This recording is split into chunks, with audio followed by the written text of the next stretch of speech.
Evening everybody, Silverbolt here, back from the Transformers review, and doing as promised in my Fortress Maximus reviews, we're going to be doing Cerebros and Spike. They're getting a separate review because they are obviously they are actual characters, but because of the time constraints and because the video was 20-minute long as it was, they never made it into the Fortress Maximus review in a very real sense of the word. Okay, we're going to start with Cerebros. So I don't know why I'm flashing Spike at you, but there we go. Okay, now, Cerebros first shows up in the Rebirth, and he is about the only Transformer toy that Transformers G1 cartoon character that I know of that never had some form of toy. That never had some form of character bio written for him. Never had some form of proper toy made for him. Because he doesn't get a toy release. He comes part as Fortress Maximus, and as such, there's not an awful lot of information on him. And there's a few reasons why there's not a lot of information on him. One, well, he doesn't get his own toy. He comes with Fortress Maximus. Two, he doesn't make it into the comics. Three, well, Series 4 was cancelled of the Transformers G1 series. So his only moments of fame is in the Rebirth Part 1, 2 and 3. And you can look at Cerebros in one of two ways. One, you can look at him as an idealist who is very brave in the fact that he stands by his beliefs. The other way of looking at Cerebros is that he's a total bloody coward. Okay?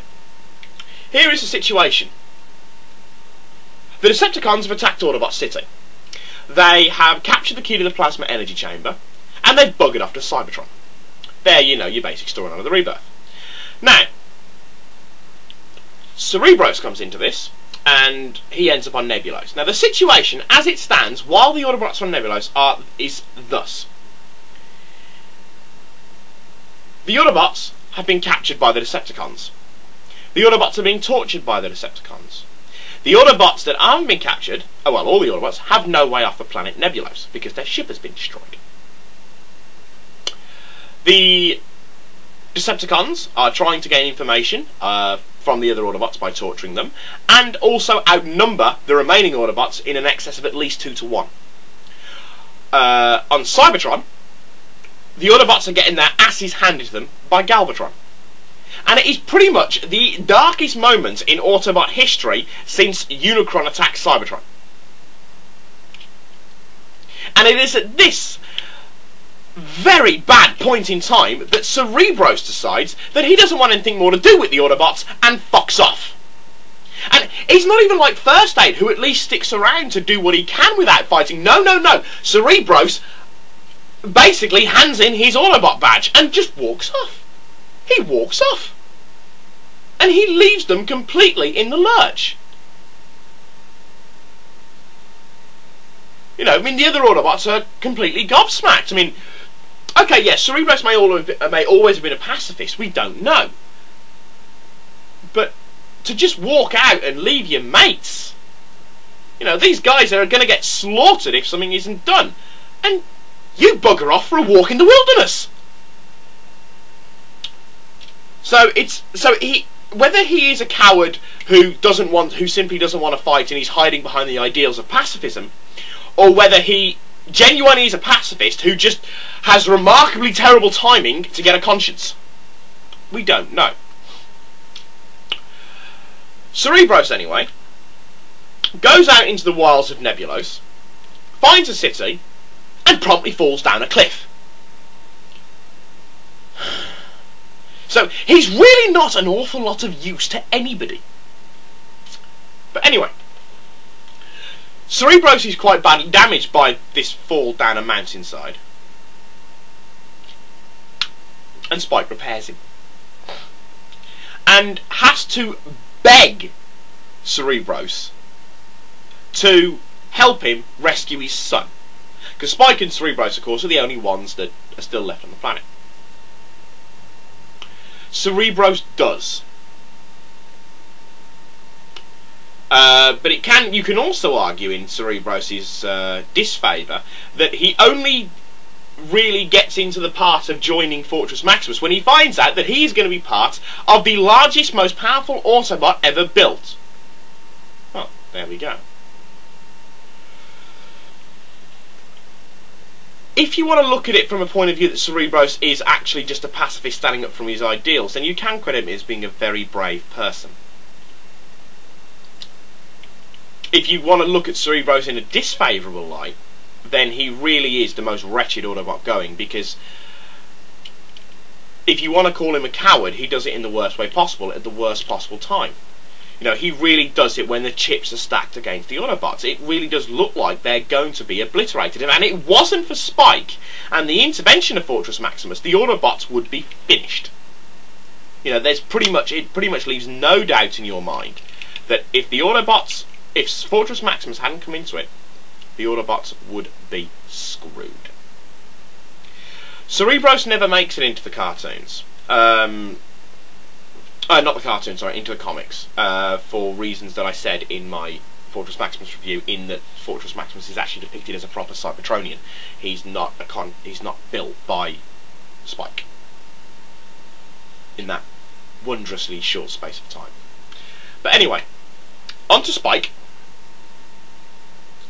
This is probably the only review of Spike that's on YouTube, actually, seeing as this is the only real toy of him.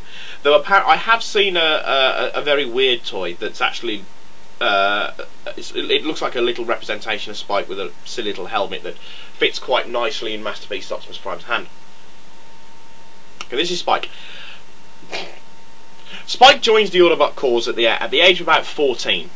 And he is obviously the most famous of all Autobot companions, and he's certainly, in all the series, he's certainly the one that stays with them the longest. He's with them all the way to the end. I mean, okay, yeah, in Energon, Carly, Alexis and Rad show up a few times, but Spike really is in virtually every single episode. And he shows up in more than meets the eye, and at first it looks like he's forming quite a close friendship with Hound. But then that rapidly gets shifted to Bumblebee. Probably because Bumblebee is much more along the lines of a team himself. You know, he's a young Autobot that's out to impress. So he forms quite a good friendship with Spike, as I've said in both my Hound and my Bumblebee reviews. Spike is very invaluable to the Autobots in giving them data on Earth itself, and coming in with quite a good few ideas on what to do and give them information. I mean, it's Spike's telling of Wheeljack about dinosaurs that leads to the creation of the Dinobots. After the series 1 and 2 in the movie, which jumps, of course, about however long it jumps, 21 years. Because it goes from 1984, 5, whatever, to 2005, so it jumps about 20 years. And Spike is now an adult, and he's married to Carly, though the cartoon never actually tells you he's married to Carly, but they're all what they are together, and they have a son, Daniel. But this is about Spike. And Spike's role with the Transformers is very different in Series 3, in that he's more of a representative of the planet Earth. Backed up by the Transformers, backed up by the Autobots, and so he has less time with the Autobots, and it's something that's carried on to Takara Headmasters as well with Sparkle, in that he's a diplomat to other races and to Earth. Spike never really has any disfavourable episodes, though the novel Hardwired, I think it's called Hardwired, does feature Spike quite a lot, in that the Earth military, from what I remember, is trying to glean information on the Autobots from Spike from the time that Spike was Autobot Spike. Character-wise, Spike is basically quite a jovial, quite a decent kid, but he grows up as an adult, as someone who has seen the face of war, and he tends to be a lot sterner than when he was a youngster. Spike in the comics, in the Marvel comics, was never intended to be introduced. It was always supposed to be Spike's younger brother Buster. That's in the Marvel comics. Spike, as I explained in my Fort Max video, doesn't come into it until Fort Max himself is introduced. Now, in the Dreamwave comics, Spike again comes into it, but he's very different personality to what he was in the G1 cartoon. In the G1 cartoon, Spike is very loyal to the Autobots, with an almost fanatical devotion to them. In the Dreamwave comics, he's not quite as loyal. In fact, at one point, he absolutely despises them because he blames them for the death of his father. Though that's later found out to not be the case. And he, once again, if not becoming a close friend of the Autobots, at least becoming friendlier toward them. Spike, there is a depiction of Spike in Dreamwave dressed in his headmaster suit, which means at some point it does seem that Spike was supposed to be the head for Fortress Maximus again, which would imply that they were going to reintroduce Cerebros. However, Dreamwave went bankrupt before that story came about. Okay, that's Spike and Cerebros as the head as their G1 characters. Now, the head parts of Fortress Maximus would come into the Japanese series Car Robots, as we know it as RID. And Cerebros would again function in there. And Cerebros is, I believe, that the headmaster component Cerebros is that the headmaster Cerebros is the component part to something called the emissary. So that was my phone, which form the head parts to Fortress Maximus. However, Cerebros is depicted as the headmaster-sized option, but he's the size of a transformer. He is not the same size as a Nebulon or a human.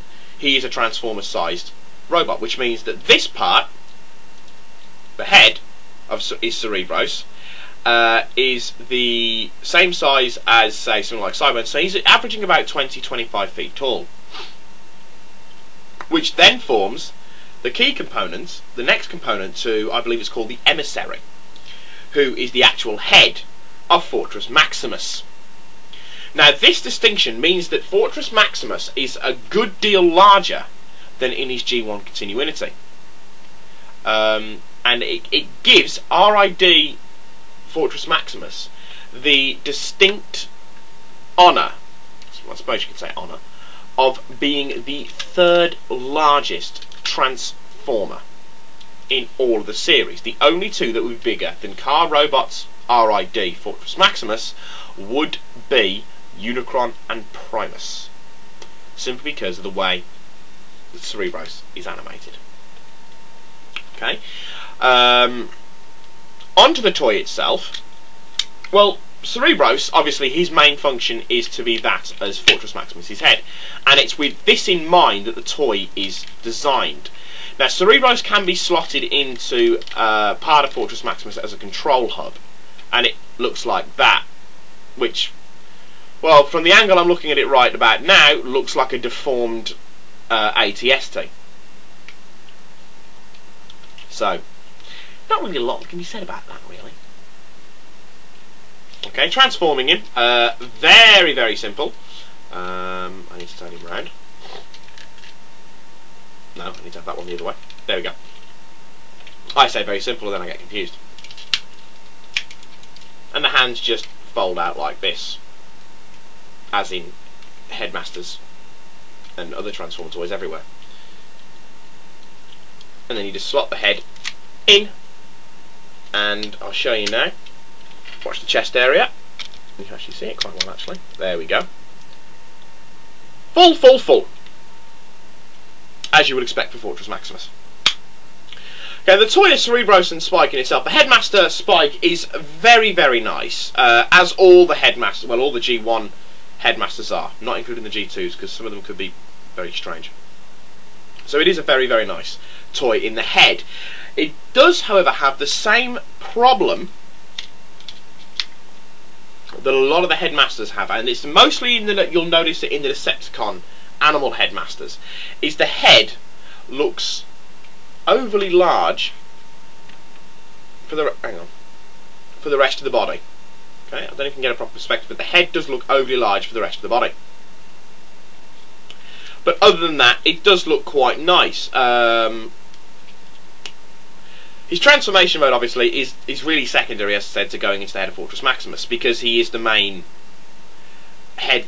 Well, main head? He's the only head for Fort Max. So there's not really an awful lot more they could do with him. And on eBay, Fortress Maximus Spike is definitely probably one of the rarest pieces of Transformers you'll find. And you'll pay through the nose for him. As I said in the Fort Max video, I found one seller selling the handgun to Cerebros for 25 quid. So I don't want to know what Spike could set you back. Transforming him properly anyway gives you the head of Fort Max, like so. Spike doesn't really do a lot. You can have him in head mode when you put him into Fortress Maximus, but it's not necessary because he just clamps in using these bit here, so it's not necessary to have him with Fort Max. Though, seeing as it is a triple changing transformer, triple headmaster, triple changer, so quite unique in that regard, because Scorponok is only one headmaster, not two. You really do want Spike and Cerebros in there, and even on their own, you know, they're not bad. They're not bad display pieces at all. Price wise, can set you back ridiculous amounts of money. Ridiculous amounts of money. I'd say you'd be looking at probably about 150 quid for the two of them. So, okay, that's Spike and Cerebros done now. I hope you enjoyed the video. I was a little dubious about making this one simply because there's not so much you can say about Cerebros. And I hope no one really minds that I called him a coward. But anyway, yes, this is Silverbolt with Spike and Cerebros signing off, saying au revoir, adios, auf Wiedersehen.